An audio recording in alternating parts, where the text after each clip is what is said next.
राधे राधे दोस्तों। तो कैसे हो आप सभी लोग। मुझे लगता है कि आप सब बढ़िया होंगे। आपका स्टॉक मार्केट में काम भी बहुत बढ़िया चल रहा होगा। आज अपन ने किए कुछ ट्रेड और उसमें अपन को प्रॉफिट हुआ है 433 रुपये का। ठीक है, तो इन सब के पीछे का लॉजिक आपको मैं समझाता हूँ। ओके, सो यहाँ पर मैंने निफ्टी में बाइंग की थी। ओके, और यहाँ पर आप देख सकते हो 36 रुपीज़ के ऊपर बाइंग थी।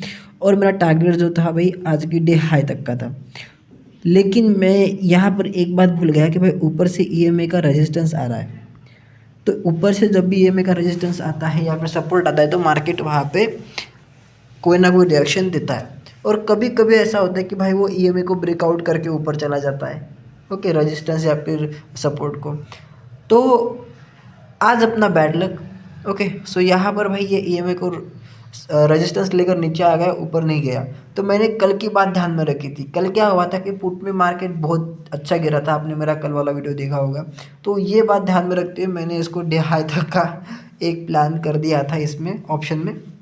तो लेकिन नहीं हो पाया और यहाँ पर मेरे को 5 पॉइंट का लॉस हो गया। सो मैंने भाई फिर उसके बाद मैंने यहाँ पर एक और प्लान किया पुट में। और यहाँ पर मेरी एंट्री थी 28 रुपये के आसपास की एंट्री। और मेरा टारगेट जो था ये 34 रुपये के आसपास था। यानी कि 5-6 पॉइंट मेरे को प्रॉफिट हुआ और स्टॉप लॉस जो था यहीं पे था। इसके पीछे का लॉजिक मैं आपको समझाता हूँ। देखो, मार्केट क्या हुआ कि भाई यहाँ पर आया, आने के बाद देखो यहाँ पर एक रेजिस्टेंस लिया गया, वहाँ से नीचे गिरा।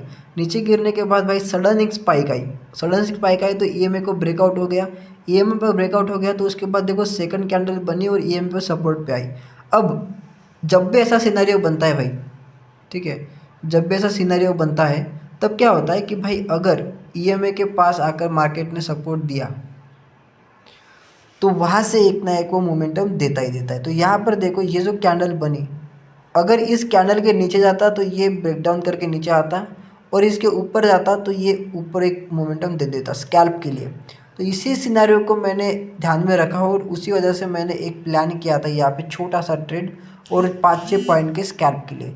तो यहाँ पर मुझे एक सडन एक स्पाइक मिला और मेरे को टारगेट मिल गया 6 पॉइंट का, जो कि अपने लिए इनफ होता है।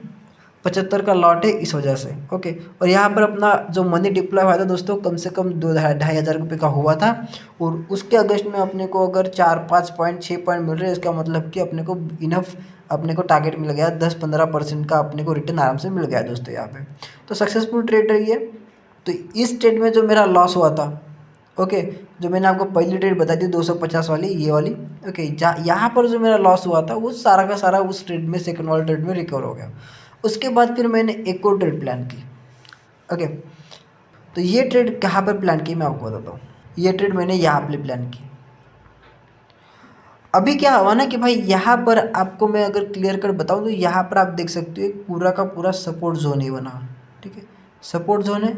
और इसी सपोर्ट का फ़ायदा लेते हुए मैंने देखो यहाँ पर एक चीज़ देखी, नोटिस की, ये कैंडल आपको भी पता है और हमको भी पता है ऐसे कैंडल जो होते हैं हैमर कैंडल सपोर्ट बनती है, सपोर्ट पे बनती है तो वहाँ से एक नए कंफर्मेशन के बाद मोमेंटम आता है। मोमेंटम आया फिर भी मैंने एंट्री नहीं ली। मैंने एंट्री नहीं ली कि भाई अगर इस मोमेंटम को ब्रेक करके नीचे गया, मतलब ट्रैप करके नीचे गया, तो इसलिए मैंने थोड़ा वेट किया। वेट करने के बाद भाई यहाँ पर देखो एक कन्फर्मेशन मिला मेरे को। कौन सा? ये वाला, ये कैंडल बनी। यहाँ पर भी हैमर कैंडल बनी। अब इस हैमर के हाई को ब्रेक करके कोई कैंडल निकलती है ना भाई, तो एक अपसाइड का स्कैल्प मिलता है, डाउन साइड में जाता है तो डाउन साइड का स्कैल्प मिलता है। ये चीज़ मैंने नोटिस की है बहुत बार। तो इस वजह से मैंने क्या किया भाई, यही चीज़ ध्यान में रखते हुए मैंने एक ट्रेड प्लान किया यहाँ पर कि भाई अगर ये इसके नीचे जाएगा तो मेरे को अपना स्टॉप लॉस लूँगा, इसके ऊपर जाएगा तो मैं अपना अपना टारगेट लूँगा। तो मेरे को यहाँ पर 30 पॉइंट का कम से कम एक टारगेट मिल गया, जो कि मेरे लिए तो इनफ था। ऐसे मोमेंटम आते हैं तो भाई बिल्कुल अपने को टारगेट मिलते ही मिलते हैं। और दूसरी बात यहाँ पर देखो, यहाँ पर भी एक देखो सपोर्ट बना, यहाँ पर मार्केट ने कंसोलिडेशन किया, देख सकते हो यहाँ पे कितना कंसोलिडेशन है। उसके बाद देखो यहाँ पर आया मार्केट, यहाँ पर आने के बाद देखो यहाँ पर एक same to same hammer candle बनी। मैंने आपको बताया था ना, इस हैमर के अगर अगेंस्ट में जाता है, ऊपर जाता है तो ऊपर का स्कैल्प मिलता है, नीचे जाता है नीचे का स्कैल्प मिलता है। आप भाई स्कैल्प ढूंढो, होल्डिंग के ऊपर मत जाओ। जिस दिन एक्सपायर रहते हैं उस दिन होल्डिंग करने का कोई मतलब नहीं होता है, क्योंकि प्रीमियम बहुत फास्टली डंप हो जाता है। और वहाँ से देखो कितना बढ़िया यहाँ पर मोमेंटम मिल गया भाई। ब्रेक होते से ही, आराम से ब्रेक होते से ही एकदम से भाई कम से कम 100 पॉइंट।